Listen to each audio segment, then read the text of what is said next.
My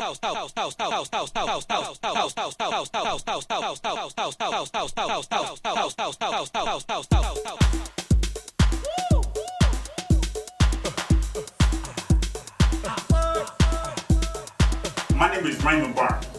Every one of my brothers' name began with an R and last name was D. Every one of my children's name began with R and ends with D. We were R&B, straight R&B.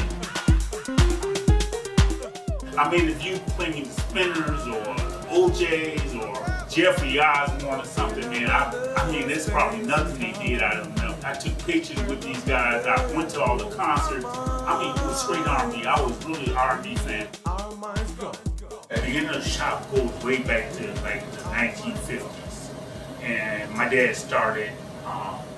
He started in the retail business, retailing music. He started out with the Just Music store. Other shops used to come to him and they used to ask him, well, can you sell me some of these? Can you sell me some of these? When I came back to work in the business, we were actually wholesaling. Although we did have two retail locations, it was like a foregone conclusion that I would come back and work in the store afterwards. So 1980, I began working in the store. That's what we did. We bought from major record companies or smaller record companies, and we sold to even smaller stores.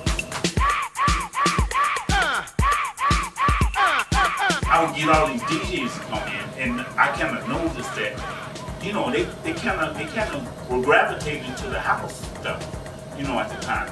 To be honest, the DJ International tracks, people were going crazy for this. That's when I became good friends with Dwayne Music, and that's when I decided to start a record label, and he decided to do his first record for me. My first Dwayne record was a cut called The Browns that I put out with Jesse Saunders, and I used the label Dance Mania to put that song out. Well, I met Ray because at the time, we had I say we as in Jesse and myself, Vince, I had a record label. And Sky Vince was selling records to Ray, at Barney's One Stop. And I would take the records over there and collect money and everything. And me and Ray just started, becoming real cool. I used to always have long hair. And Ray called me New Wave, so he just would call me names, and he still does that to this day. Like he was buying records and selling for like Larry Sherman and Rocky, all those guys. They would take their records to Ray, and Ray would distribute them, because they were buying them. So Ray was like, he wanted to get into the game, and we talked about it. And I had wrote this cut hardcore jazz. And I told him, hey, I've got a song, and I played it for him. And so we put that out. And then I just took Dance Mania, that name, with me. And that's how I started, When we decided to do a record label, we threw names around. He said, well, why don't you just take the name, the name Dance Mania? It started to take off. It really surprised me. I would say after we put it out, within 3 to 4 months, it was making noise. They were playing in the clubs. But what really shocked us was that what was happening overseas. That blew me away. That I could go in some of the record stores over there and it was in their bins and people were buying it. I was put it like this. I was signing on Geffen Records and I was making more money with Ray. Our publishing arrangement was good. It was fair.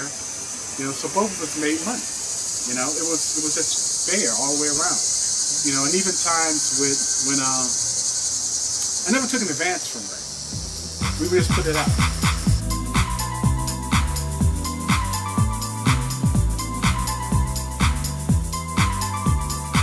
As I recall back, man, it was no problem finding artists. I had people coming to me. I had 5, 10 people coming to me daily with tracks to release on the label. So it was no problem finding artists. That was the least of my concerns. A lot of the guys that came through the record label, they also worked in the store. Byron Singley worked in the store. Jim and Gerald worked in the store. Yeah, Corky worked in the store. Tracksman. Yeah, Tracksman. I wasn't really concerned about ripping people off, making all the money, making all the profits, or something, because it wasn't even a majority of what I was doing. It wasn't the main thing of what I was doing. It was a part of what I was doing. And so I think that contributed to it. And secondly, I mean, I ain't going away to college and everything. I had a degree, and I wasn't insecure about people rising up with me. We were friends.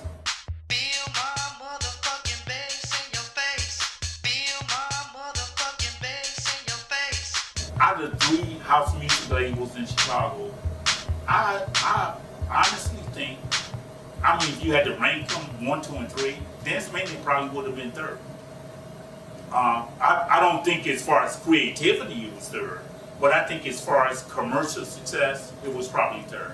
We weren't getting a lot of airplay or anything like that. We weren't getting a lot of mix play or anything like that. And I know the records we did were real good at parties.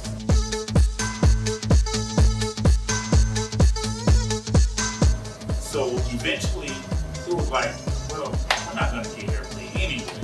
I mean, we're already third, so, let's just do whatever we want to do, Hit it from the back, hit it from the back, hit it from the back, hit it from the back. If you really think about it, and people can say it, but I was talking to Marshall Jefferson the other day, and me and Tyree was talking about Marshall, Tyree Cooper was talking about Marshall, and we were saying, man, if you take Video Clash, raise the BPM like about 6 or 7, it's a ghetto house track. And really, there's nothing, in my opinion, there's nothing new about the actual style of it, as far as maybe BPM and maybe some explicit lyrical contents and different things like that. And it's a lot harder. That's it, But for the most part, I think what it is that it's like with everything else, things and styles kind of evolve into different things. Most of the music that was being created was really being created in the ghetto. It's not like a facade. Like all of us live in the ghetto. I remember Andy at Gramophone. I remember specifically, he was giving me an order of 12 inches. They wanted for the store. He said, okay, let's go to the ghetto stuff now. I'm like, man, all this is house music. What do you mean, let's go to the ghetto stuff now? He had a list of ghetto stuff he wanted.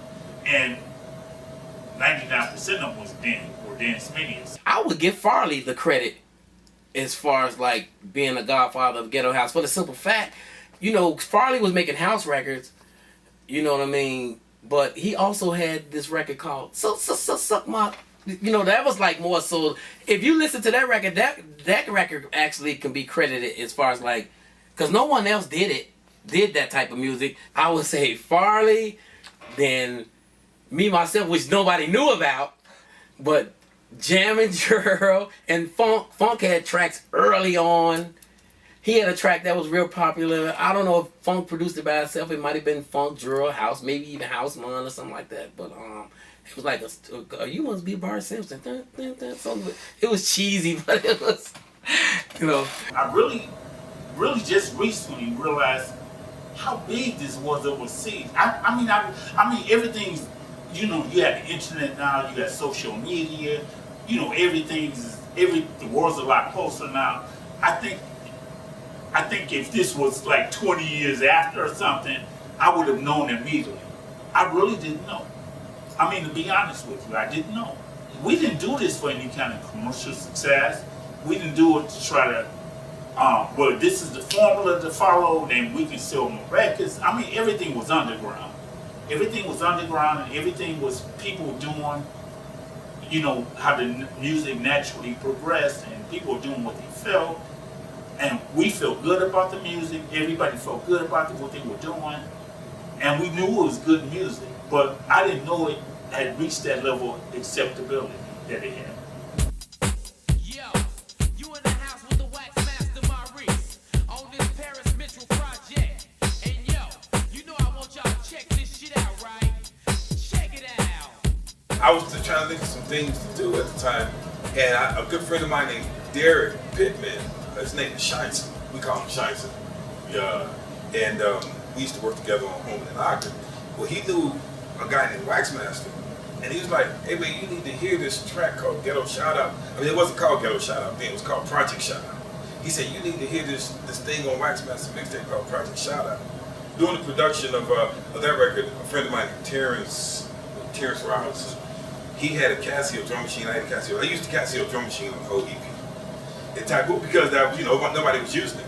It's just strange that nobody was using it. It was a great drum box for like house records. A friend of mine named Dave Ross, like, you need to check this drum box out. But for the most part, I was using MPC. I think Waxmaster came in with a sample, and he came in with an emulator or SP1200. Ghetto Shout Out was a track that I did when I was living in the projects with my mother in my little bedroom, you know what I mean? I was like, you know what? I was like, let me say something about all the projects and all the clubs in Chicago. And so I did it. I would love to let you all hear the very first one that I did. You know what I mean? I'll let you all hear that too. It was real cheesy. It was basically like a it was so cheesy, but they loved it.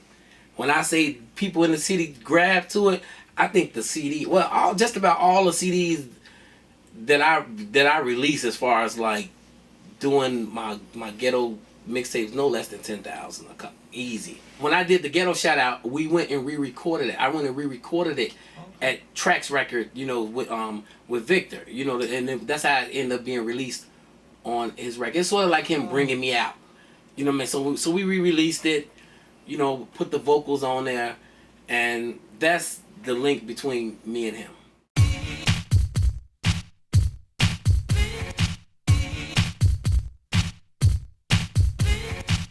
Basically, in the Ghetto Shout Out record, I'm talking about, you know, projects, you know, different projects and different. And then I also had like I said, I had a mixtape where I gave DJs all their props, and I called it The Godfathers. So I like, get them their props, you know, Sluggo, Southside, Waxmaster, Westside, you know, Dion, Southside. So I gave all the DJs their props. And that and Ghetto Shout Out is just like the same thing, called out the different projects and all that. So I think Thomas and Guy, when they listened to that, they did a song on the Homework album called Teachers. Thomas and them sent me and Paris Mitchell that plaque this year, 2013. You think they did it because they want to have some good press about their new album coming out? What you think?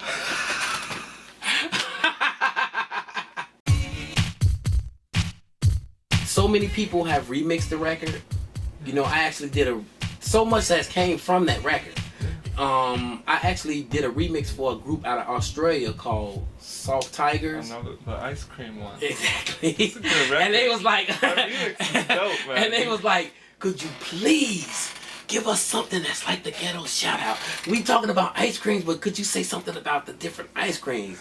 So it was funny though. I'm like, Boysenberry. They had some. I never heard of Boysenberry ice cream, but Boysenberry in this one, chocolate in this one, whatever. Check this out. What's your favorite boysenberry? That's your favorite flavor? Hell yeah. Irish coffee, that's your favorite flavor? Hell yeah. What about that chocolate? When I closed the label for about 3 or 4 years, I would notice we would never get new clients.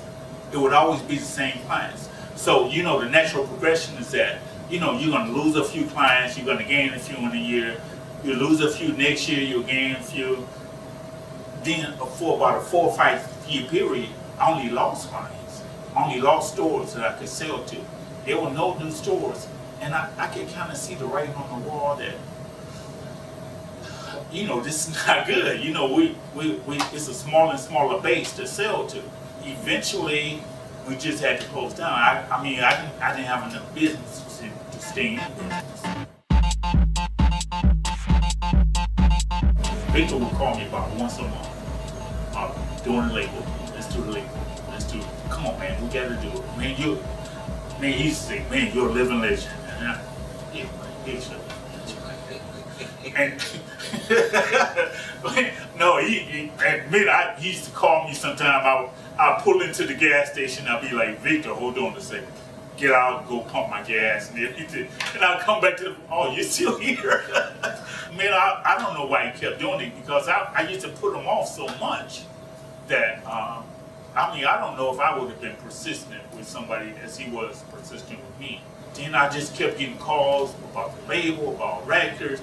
A couple of people offered to buy the record label for me, and I'm like, I don't have anything to sell, because when I would give people's debts back, I would give them back to them. I mean, it's like, this is your music, this is not my music, this is yours. I never had a beef with anybody about, well, you're trying to take my music. I would gladly give people the music back. When I get a box of Dad Tapes from the guy I master with, well, this is yours. So, I would call the guys up and, come get your music.